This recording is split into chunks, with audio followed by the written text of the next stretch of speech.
Hello, this is Destiny with Imperfectly Permaculture, coming to you today, July 1st, from my permaculture kitchen garden, mini orchard, and emerging food forest in Zone 4B in Western Maine. It's been a little while since I've had time to make a video, and today I just want to take you on a little tour of what's happening around the grounds now that we're entering full summer. Let's get started. The front flower beds are not doing a whole lot right now, but I did just recently add some foxgloves to the back. So those will provide a bit more visual interest and flowers for this time of year. And our yarrow is in full bloom. The irises have gone by and this grapevine is taking over. It doesn't seem to produce grapes, so right now I'm just allowing it to be organic biomass that we can compost, chop and drop. The lilac is putting on some more height, and probably a couple more years before we get flowers, but it's doing well. Over here, our enormous iris patch has also gone by, some yarrow, and the mock orange divisions that we put in are doing really well. This is my Culver's root, and it's not flowering yet, but it's getting nice and tall. The rhododendrons have also gone by. You can see their spent flowers still clinging to the shrubs. But this area here is getting nice and lush. The spotted leaves from the lungwort pulmonaria, a lot of sedum ground cover that will probably flower soon. It makes little pink flowers. And some wild weeds in the flowers. We have lots of oxeye daisy, a few peonies still clinging to bloom, some feverfew, rose campion. Bleeding hearts have finished, as have the bearded iris, but they still provide some foliage interest at this time. Down here, our hibiscus is chugging along. A lot more yarrow. The yarrow likes to come up everywhere. It's beautiful and useful, so we leave it. The deer and rabbits have basically decimated the hostas. Got some salvia. The echinacea is getting flower heads. This little bush that we think is a variety of blueberry, maybe, growing out of a stump. And our tall sedums are doing their thing. And right now, most of the Johnny jump ups and forget-me-nots in this area are quiet in the summer heat. Down here, a little dianthus that I thought had died is still clinging to life. Got some strawberries spreading in here. Our sundrops. The lupins are gone past. The phlox has gone past. We should have some rudbeckias blooming soon, although something's eaten the tops off some of them, so maybe not. And our coreopsis is getting ready to flower soon, I think. Down in here, our ditch is full of little cleavers, blooms, and buttercups and clovers. And the elder is flowering.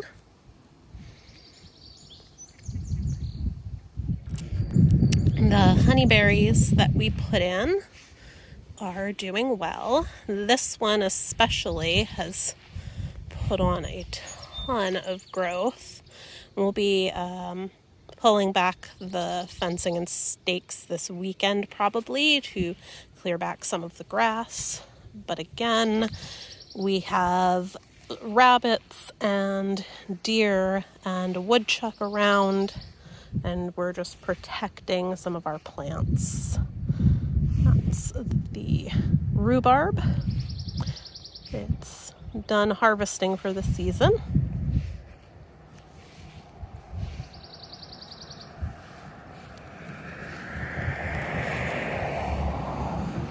Nanking cherry, and the other Nanking cherry, both doing well. Our mini dwarf fruit tree orchard. Most of the trees are doing well. This apple has some deer damage, but it should recover. The pears are doing wonderfully. And all of the walking onions have bulbils with bulbils on top of them. So it's sort of a last minute potato patch put in, and getting some potatoes. The strawberries have been productive.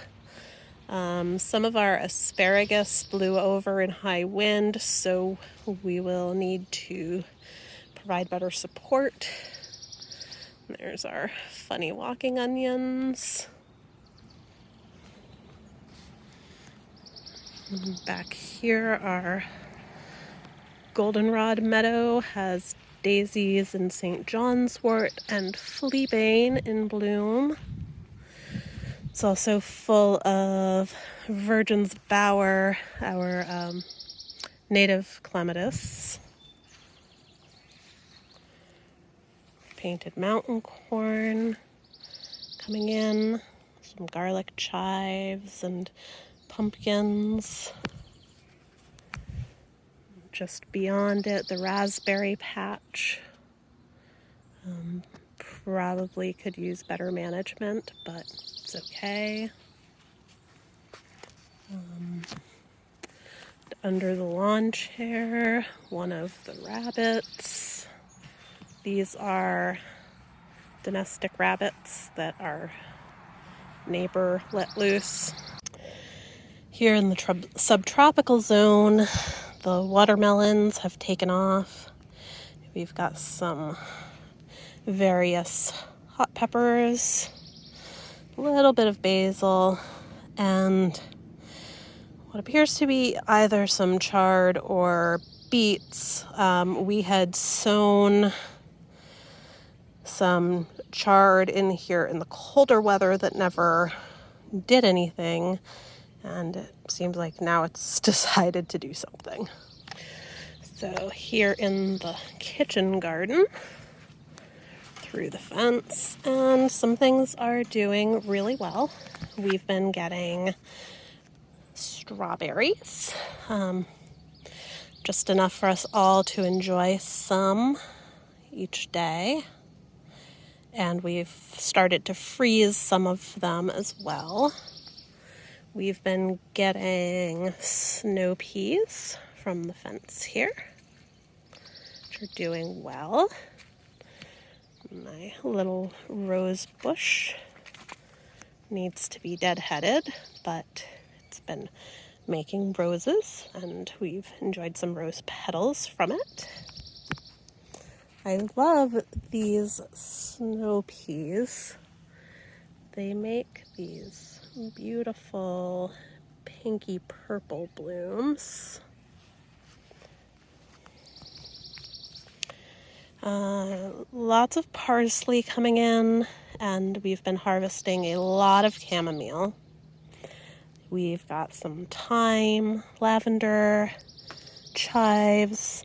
I'm trying to start some sage in here. They're still little, but hopefully next year. And a little bit of chervil. There's a lot of our native wood sorrel in here, not on purpose, but it's hard to keep up with it. A little bit of lemon balm here and up by the rose. In this bed, the carrots and lettuce have been doing really well, but the incredibly hot May that we had sent our arugula bolting almost immediately. I've left the flowers for the insects. I still feed some of the leaves to our rabbits who don't mind the flavor as much. There's a little bit of red Russian kale in the back there. I'm hoping to sow more kale soon.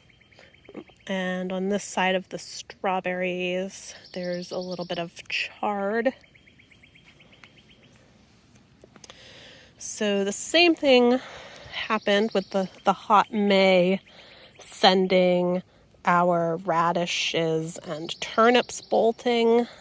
So again, I've left those for the time being. This weekend we'll be clearing a lot of them so that we can plant in some watermelon radish and black Spanish radish. Those are winter radishes, which will store better and take longer to produce. Got some Johnny Jump Ups in here. Along the fence, we have pole beans that are starting. They had to battle with some pretty heavy slug damage, but they are starting to finally do something. Here we've got oregano, beets that have been very slow to get going. A little bit of basil that also is getting attacked by slugs, so may not make it. The cucumbers in here did not last. I've had really bad luck with cucumbers the last couple years. Fingers crossed, I have a couple of seedlings that may still make it. Got a couple of tomato plants up here and a little toad home. In this bed, a lot more calendula. It has sown itself everywhere. We've got some bush bean, pole bean, and potatoes in here. This bed is popcorn and pumpkin and nasturtium, and probably a couple of lingering radishes. Again, really bad luck with radishes this spring. There's a nice patch of clover that we pull from to feed our rabbits fresh greens. This is more painted mountain corn with some chop and drop oxalis mulch and rabbit litter mulch. Got some purple top turnips in here that have been doing well. Our first nasturtium flowers. Tomatoes back here. They're still a little small, but they're doing well. I don't mind them starting small. They're really catching up. That's mullein that I left. It's really pretty. Some more lettuce.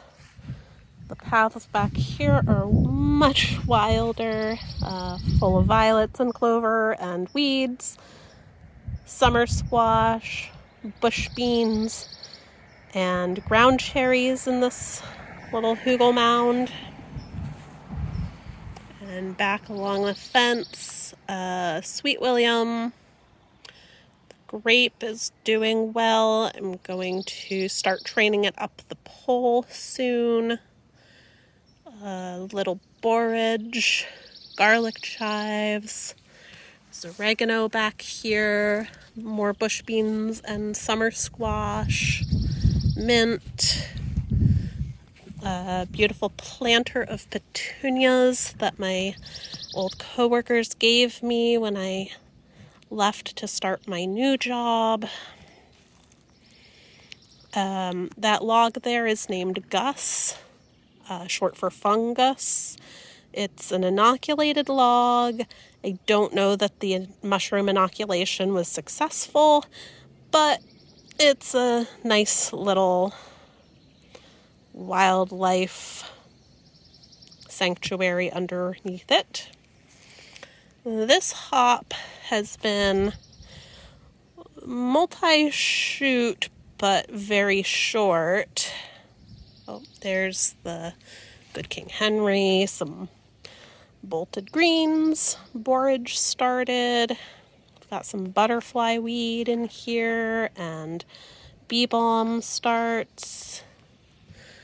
This hop has been the most successful in gaining height. There's our compost pile and miscellaneous supplies. There's the pond, which has 2 frogs living in it for sure. Another hop. Over there is some fermenting liquid fertilizer made primarily from rabbit litter poo. And over here, hold on, our new garden sink made from a steel sink that we got from the dump. Another local was tossing it in the metal scrap and we salvaged it. And some wood salvaged from the wood pile at the dump. It's connected to our hoses and we can collect the water from the drain. Right now we've been letting it just run into the garden. And it's been nice being able to rinse stuff directly outside and have the water just return to the system. Way up high, we have the last mock orange blossom of the season. I didn't get out here. Oh, there's a couple more to film when it was in full bloom. Things were just pretty busy, but it smelled amazing. And the pollinators were so happy. So I will be out here soon to prune it back so that it will have a successful season next year. So back here on our slope, daisies, fleabane, yarrow, other things. It's very lush back here right now on the slope. I'm thrilled. It was a very sad, barren, degraded slope when we moved here. Those are flags to flag our hardy cranebill geranium. We planted some last year and never noticed any growth on the bare root. Thought that it was an unsuccessful planting, and then several weeks ago our daughter said, "Hey, what are those beautiful pink flowers?" And it turns out that they were successful. We've marked them so that we can pay attention to them and clear away some of the stuff around them to make sure that they're able to really establish well. Continuing down the stairs, the box elder is really branching out into the pathway, so we'll be trimming back some of the box elder suckers soon. And we had some random debris back here that we've collected that people that lived here before had just dumped all over. We've been making a pile here on top of this cardboard and have successfully disposed of most of it now.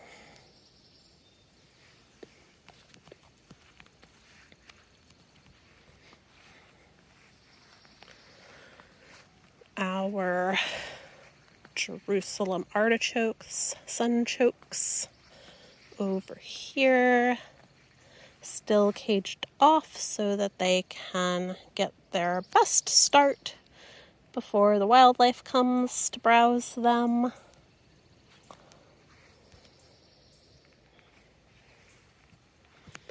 Over here, some of our new trees and potatoes doing really well.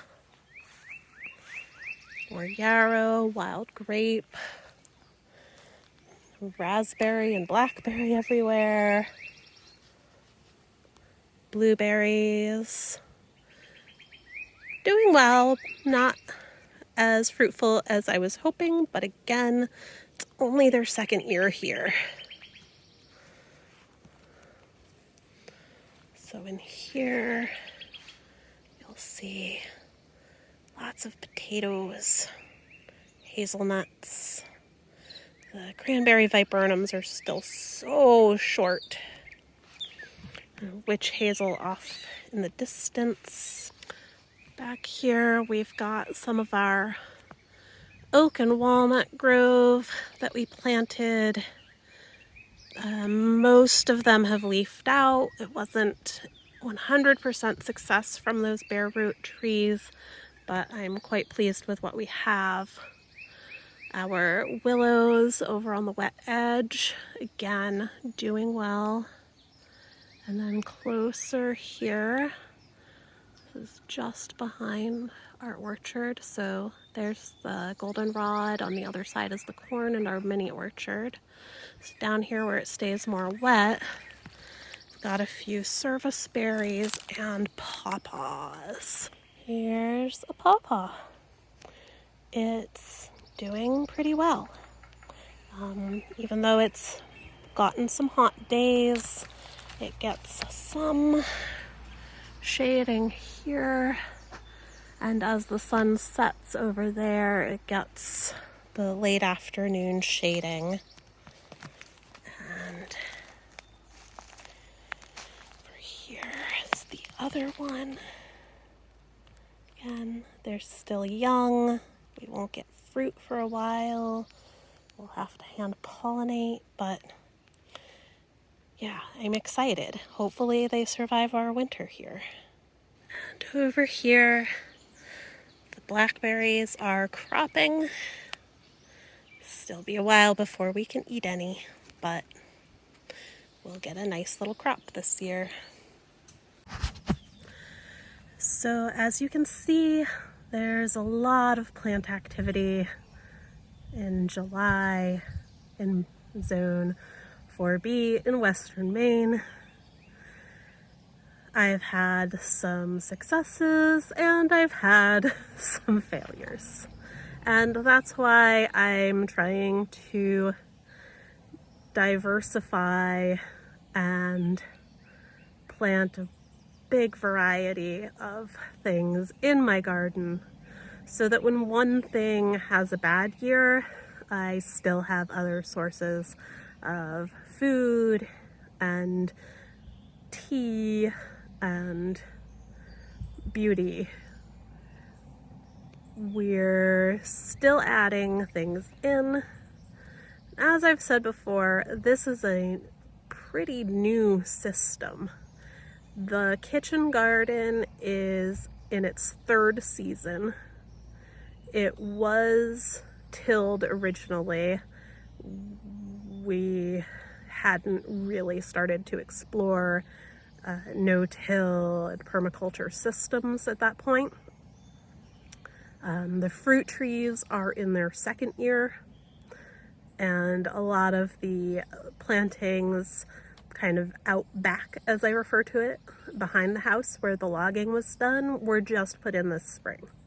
So really young and new, not like you see in some of the older, more established systems that some of my favorite YouTubers share. We are still obtaining a yield, and I'm really excited to see how this system changes over time as more of the perennial plantings get established. So along the edges of the kitchen garden, for example, I've planted in some Lupine Flowers as a border, and there's calendula and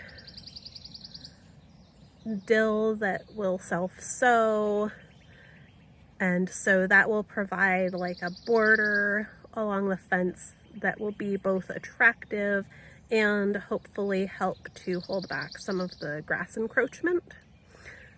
But again, it's all really new right now, and I won't know what it'll look like. So that's what's going on in the garden July 1st. Thanks for watching, and I hope I will be able to make more videos soon. Bye-bye.